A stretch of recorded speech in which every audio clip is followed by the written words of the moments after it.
When you mention the word Fulani herdsmen, the image that comes to the minds of most Nigerians is this, and not this. This image has grown due to the narrative and happening of kidnapping within the northern region of Nigeria, which has been attributed to them. You probably have seen this award-winning BBC documentary on this as well. Traditionally, the Hausa are farmers, the Fulani cattle herders, but that is changing. Thousands of young Fulani have joined ultra-violent bandit gangs. Armed with AK-47s, they burn villages, abduct the inhabitants, and slaughter anyone who resists. However, there is also the ordinary herdsman who also faces the challenges of kidnapping from their own kinsmen. Our aim is to understand the lifestyle and the challenges ordinary herdsmen faces as a result of their profession, just like we all do have our own challenges in our profession. We as a Fulani, cattle, we rear it for a long period of time. Okay. So it is something that we inherit from our forefathers. You know, we have the rainy season and dry season. So far it's around local government. And for the moment, we are in dry season. So we have to trek at least no less than 5 kilometers to, you know, go and meet the fresh grass pasture for us to graze in order for our cattle, you know, to graze fine. When they burn all the land, the cattle are facing in difficult to graze. To find, this fresh grass to graze. So that is why we are trekking about 5 or 7 kilometers each and every day to find a fresh grass in order for us to make them live very fine. Wow. Yeah. So how do you handle your own health? My own health, you know, I depend, you know, I put all my trust in God. That God is taking care over me. And definitely I know in other acting, like our own feeding, you know, when we eat in the morning, we cannot have something to eat again till we go back in the evening, sometime around 8 o'clock, or 8 at 9 or 7 or so before we eat. Before you eat again. So that's it. So, but if someone is sick, do you go to hospital? Because I know most of you have like your own settlement and you move around. How do you treat yourself? Yeah, well, for that, you know, some of us are using this traditional medicine. But recently, today, you know, people are leaving the traditional medicine. Some of them are going for the English medicine. So we have villages around to go and, you know, have either like when you're having either like fever or headache or so. It's only to go and buy either like paracetamol or to take. You know, to take. I see. You trek for like 5 kilometers every day to find, you know, fresh grass. So what are like other challenges you face? As a herder, the other challenge we used to face as a herder is only the sickness of the cattle. You know, our cattle are also having they are also having their own health. Animal sickness. Like the fever in animal, like foot rot and teeth and back rushing and other things. They are having it. So we used to go to this chemist and buy the drugs. Sometimes, you know, even though when we buy it, we can inject the cattle, and sometimes before we'll get the relief from the cattle, it will be so difficult. We'll not get the relief so easy. Like this, my cattle, this present as we are talking now, this my cattle, this white one you're seeing. Yes. So I'm seeing as if the cattle is taking almost about 3 weeks today. Wow. So I use different type of medicine to treat it, but it can still not work. Wow. Yeah, so that's it. But here in Nigeria, what we are facing in Nigeria, like the government, part of the agriculture in Nigeria, in terms of animal health, I'm saying the government is not putting the effort. Like, you know, here we are in border, Nigeria to Cameroon. We used to see how Cameroon people used to treat their animal. Sometimes even in Nigeria here, some people used to take their cattle from Nigeria to Cameroon. To treat it. So, you know, for me, I'm seeing that as if it's a challenge to Nigeria. Okay, so what will you recommend? Because maybe the government doesn't even know. Just like I am very ignorant about your business, and that's why I'm trying to learn about your business. So maybe the government doesn't even know. So assuming you are in a position to advise the government, what will you advise? No, there's no way how you say that the government don't know. Because already the government in Nigeria have the ministry. Oh, the ministry you're right. is working. Yeah, right. So, but what will you advise them to make it better? What would be your advice? My advice is only that, you know, these cattle, they need to have a treatment, annual treatment. Okay. That is to say, for example, we can treat it every starting of the season, dry season or rainy season. Okay. They need to be treated normally. Okay. So when they are given this treatment, in the beginning and the end of the rainy season or the dry season, you know, they may not be suffering from such type of ailment. Yeah. Okay. So but when you say treat, government will not come and treat because it's your cattle.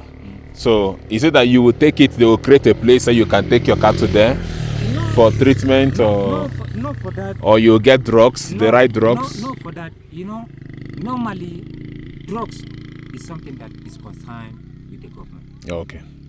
You understand? It is not a header cannot produce medicine. I agree. It is only person who is educated and know the way the right drugs. The right drugs and the way they are producing it before they will produce it for the treatment of the cattle.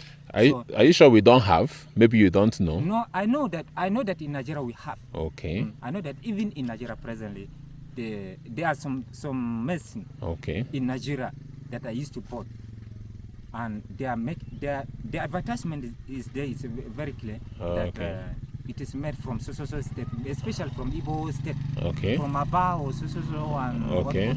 So they are making it. So I don't know. Maybe the doctors, the veterinary doctors, they are not aware of that. Aware of this. I don't know. I agree. Yeah. But beside this cattle challenge in terms of health, which other challenge you face? Because sometimes there is this header farmers challenge. You face it also in Taraba here. Yeah, exactly. Because of maybe routes of movement and all. Do you also face that challenge? Yeah, here in Taraba State exactly, or in surround local government, I can say exactly we face the challenge. Okay. But, so how do you manage the cry? How do you manage? We face the challenge, but it is something normal and natural that a header and a farmer are two people who cannot all separate. Of course. And they cannot understand, they cannot be in good condition at every time. Okay. But once you are a bit educated and you know how you will tackle every matter, or you go to everybody, it will be very easy for you. Because even though I'm grazing in the farm of a person, but during dry season, but I know that by the time when they have already harvested their corn, they have removed every meat before you cannot begin your grazing there. Enter the farm to graze. Okay. But in this recent years, before we are not paying, but recently we used to agree with them and we used to give them some small thing before we will graze. So after the dry season, we just go and then graze. Okay. So if it's like rainy season when they've planted things, so you don't graze, so that so when they finish their harvest, when they finish their harvest, before we'll come to. But because you're educated, so how do you relay this information to your brothers too, so that we can create harmony in our community? What I know is that it is not good to graze in a place where there is a farm. Okay. You understand? It is not good. But if it is dry season, you've done your harvesting, you finished. Have harvested everything. Okay. Nothing is left there. It is only the stock of the corn and the grasses. Okay. Then you can then you can understand with the man. Okay, with the farmer. With the farmer. Okay. That I want to graze this place for so and so time. After the coming of the rainy season, then I will go with my cattle. Then you will. I think it's a good arrangement. And then we here in Southern local government, we don't create any problem of saying that we can go and take our cattle and put them into somebody's farm to destroy. We are not doing that. That's perfect. For that, we are honest. That's good. That's good. So I just hope that other headers and shepherds like you will also learn from your practice. So because we want unity. Why is that most of you don't do ranching? Or you do ranching, but you do back and forth ranching and then Because some people like they confine their cattle in one place and then they provide all the feeds. So do they do that around here, or you don't do that? Yes, ranching. Normally in this southern local government, is a land. Okay, so you have to get land. It's a land, you have to get land. Okay. And they will locate the land for you before you will make your own cattle ranch. Okay. And then we have, the normal grass, the natural grass that we meet here. This is the grass that our cattle use in this particular area. So I know, like in Cameroon, around Baminda side, there's one man they call Alhaji Baba Sokoba Lawara. Yes. So he have the ranch in different places to say. So even in the area, they don't used to plant the grasses for the cattle. Okay. And all that. They used to graze in the normal grass like this, but they used to make a pool. Okay. For the treating of the cattle. Okay. If someone sees you now, maybe watches this video, he likes the way you're educated, and they want to offer you a better job. A better job. It could be teaching job where you educate other people. Today we have like the imaginary schools, so we need like teachers, people that will teach other people. So because you have knowledge, so let's say maybe they want to offer you a better job, maybe teaching or other job entirely. Will you be interested to take it, or you just prefer to be a shepherd? Well, I have a question before I will answer. Okay. Your question. As a Nigerian, they say Nigerian, you cannot ask a Nigerian a question directly, and he will answer you directly. I agree with you. So today, people in Nigeria are using other people just to gain their own interest. Yeah, I agree. Not to give them their own right. I agree. Somebody may take you, or he will employ you. Okay. That he will be paying you every month. Okay. But once you have agreed with him and you have started the work, and the work that you are doing, maybe the salary that he will be giving to in a month cannot fit you and your family. And sometimes, not even that, sometimes you may find that they will pay you after 1 month, and another month they will not pay you. Okay. So I think this is... No, this one will be different. Yeah. This one. Different. No, this one will be different. This one, they will pay you well, give you a good position, so that I'm looking at like teaching, so you can teach other people. Because let's say it will be easier for you.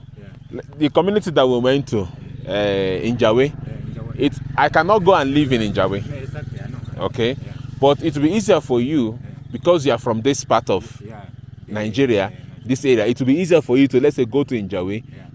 They built a school there, and then you are teaching, but they are paying you. It will be easier for you to do than me, who is from the east, to do. So what I'm not saying is that if you get such opportunity where, of course, you'll be paid, will you leave the shepherding at least to do education, to teach people? Because I don't want your knowledge to be wasted. You are very intelligent and educated. So that's what I'm thinking. Yes, I may like to do that. I like it. Okay. But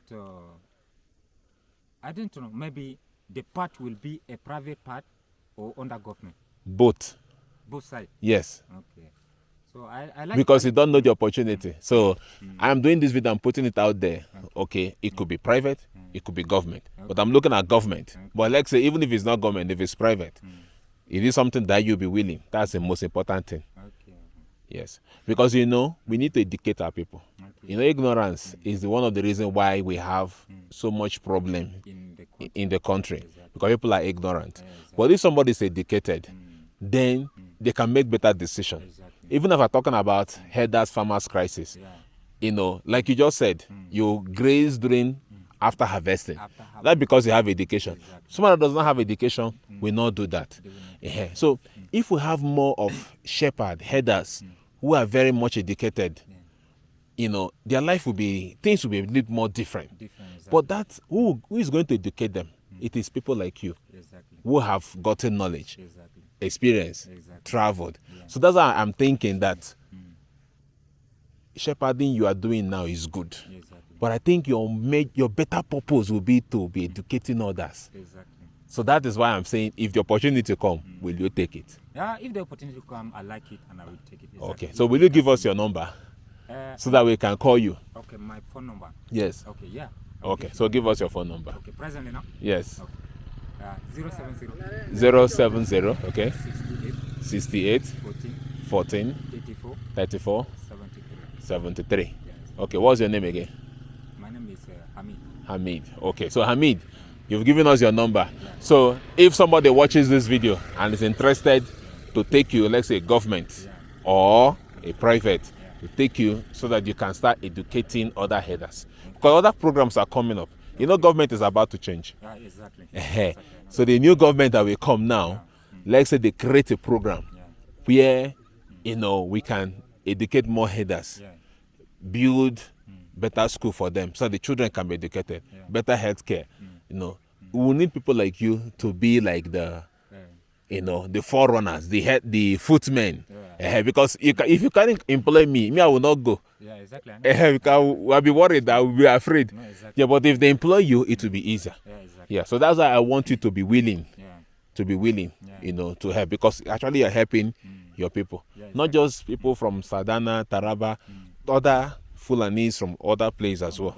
Yes, even in Cameroon as well. Yes, because I mean we are all one. We are all one. We are all one. It's a Oyibo man that came and separated us and said this is Cameroon, this is Nigeria. Africa, we are one. We are one. We are one. Exactly. Yes. So thank you very much for your time. I really appreciate